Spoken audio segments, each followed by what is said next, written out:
I understand we're in tough times, but even at times like this, we need to laugh. And what better way than one of the best comedians on the planet, President Donald Trump. I hope you enjoy this compilation reel. In government? This did serve in the previous administration. Oh, you didn't tell me that. Oh, I see. You didn't tell me that, John. You didn't tell me that. Did serve in the previous administration. You mean the Obama administration. Thank you for telling me that. See, there's a typical fake news deal. You asked me when she was appointed. I told you when she was appointed. You're a third-rate reporter, and what you just said is a disgrace, okay? You asked me, you said, sir, just got appointed. Take a look at what you said now. I said, when did this person, how long in government? Well, it was appointed in the Obama administration. Thank you very much, John. Thank you very much. You will never make it. Go ahead, please. On the ventilator. Oh my goodness. You will never make it. You know what I want to do? I want to come way under the models. The professionals did the models. I was never involved in a model, but at least this kind of a model. But you know what? Hundreds of thousands of people, they say, I want... Oh my goodness. You know, message, sir. just wait a minute. Just take it nice and easy, okay? Just relax. I don't want to comment as to whether or not, but I agree with their decision 100%. In the back, please. Joe Biden actually just attacked you in a tweet. I don't know if you have seen it. He just what? Attacked you. He just said... Well, he didn't write anything. Look, he has professionals from the Democrats Mr. President, writing. let me just read what he said. He said, Donald Trump is not responsible for the coronavirus, but he is responsible for failing to prepare our nation to respond to it. How do you respond to that, sir? He didn't write that.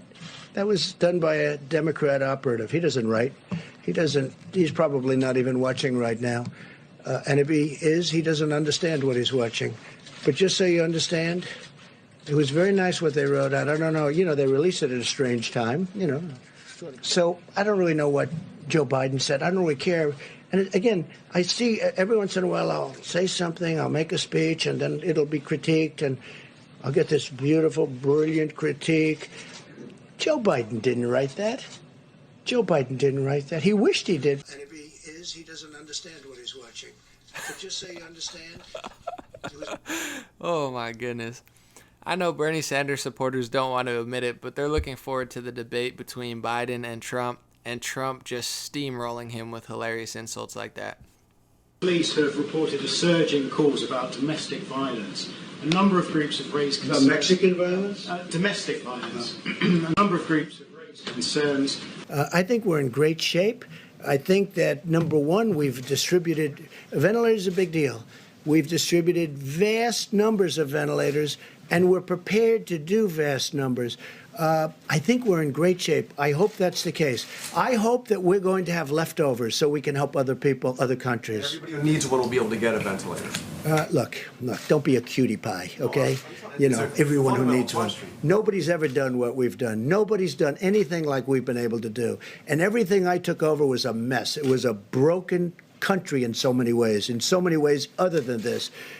We had a bad testing system. We had a bad stockpile system. We had nothing in the stockpile system. So I wouldn't tell me what like being a wise guy. Go ahead. Don't be a cutie pie. I've never heard that. I saw everyone on Twitter saying, don't be a cutie pie. I was like, what are they talking about? You'll notice I was not here over the weekend. I think this is the part that we really need to take personal responsibility for. Saturday, I had a little low-grade fever. Uh-oh. So I'd like him to go back to the State Department, or as they call it, the Deep State Department, if you don't mind. I'd like to have him go back and do his job. So does anybody have any question? Please. Yeah, how about you? Only. That's still one of the best ones, but a lot of people didn't see Mike Pompeo's response, which is funny because of Trump again. Let's watch. Was it appropriate for the president to call your department the Deep State Department at a time when thousands of diplomats are working very hard around the world to combat this pandemic?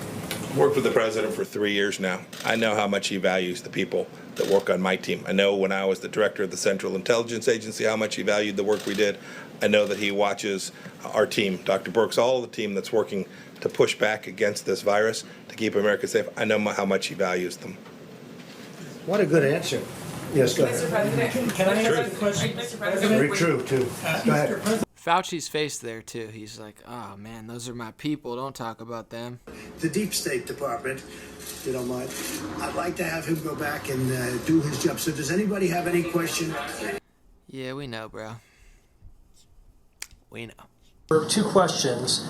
A, is that an outgrowth of your conversation that you had with sports commissioners on I hope Saturday? it's rescheduled. I hope football's able to start. I hope baseball can get to play a little bit. I hope basketball can maybe do their playoffs. I mean, hey, I have no interests or anything other than I want what's good for the country. What about the U.S. A lot of Open, which people you've are attended many tired. times? Yeah, a lot of people are tired of looking at games that are 5 years old. I looked the other day. I saw somebody. I said, "Wow, he looks great." I forgot. I said, "Oh, that was 9 years ago." I said, "He's really in great shape." Well, not in great shape now, but he was in great shape then. I love that one the other day too. I haven't been watching sports, but I guess on ESPN they're playing old sports games. Nearly 200 dead. What do you say the Americans were scared, though? I guess nearly 200 dead, 14,000 who are sick, millions, as you witnessed, who are scared right now. What do you say to Americans who are watching you right now who are scared? I say that you're a terrible reporter. That's what I say. Go ahead. I think it's a very nasty question, and I think it's a very bad signal that you're putting out to the American people. The American people are looking for answers, and they're looking for hope. And you're doing sensationalism, and the same with NBC and Comcast. I don't call it Comcast. I call it Comcast. Let me just for whom you work. Let me just tell you something. That's really bad reporting. And you ought to get back to reporting instead of sensationalism.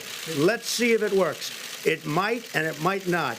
I happen to feel good about it, but who knows? I've been right a lot.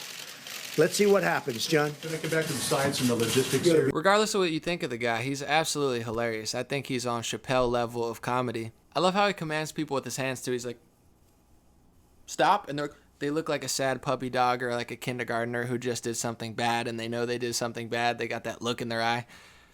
It's pretty funny stuff. I know some networks aren't showing the question and answer periods because I think that's when President Trump shines. It's off the cuff. He doesn't have anything prepared for that type of stuff, and it's just him being really authentic. And that's one thing I've been saying for a while, that a lot of people, if you watch these corporations and they have political stake in Democrats or maybe like the Romney, McCain, George Bush type Republicans, all they do is nonstop hate on him and have their little puppet late night show comedians say the same thing on loop all the time. And yeah, they're funny, scripted, I get it, but he really is a funny guy, and he really is extremely, extremely authentic. He talks like your uncle, your dad, somebody who just doesn't care. He's not finely politically preparing exactly what he's going to say. He just says it, and I think a lot of people resonate with that. And all jokes aside, I think that brings up a conversation people aren't really ready to have, which is what's worse, somebody who does really bad things and lies to your face about it and just pretends like everything is sunshines and flowers and they're so professional, or somebody who just tells you exactly what they're thinking, whether you agree with it or not.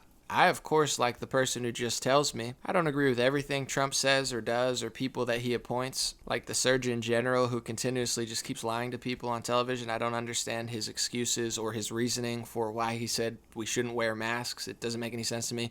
Oh, we just figured out people are asymptomatic, or we didn't know how masks work.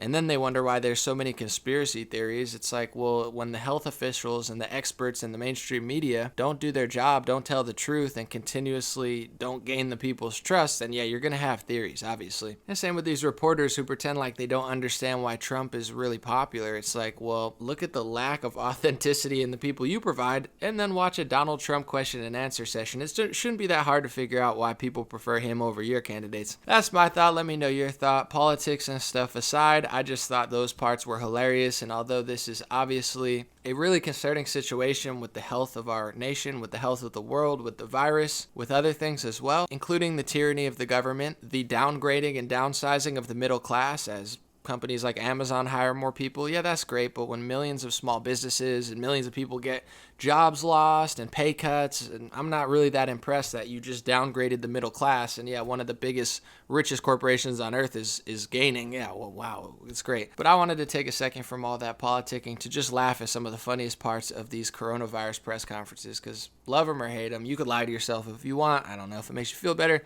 but he's one of the funniest people I've ever seen in politics. Let me know what you think. Have a beautiful day, and I'll be back with more videos.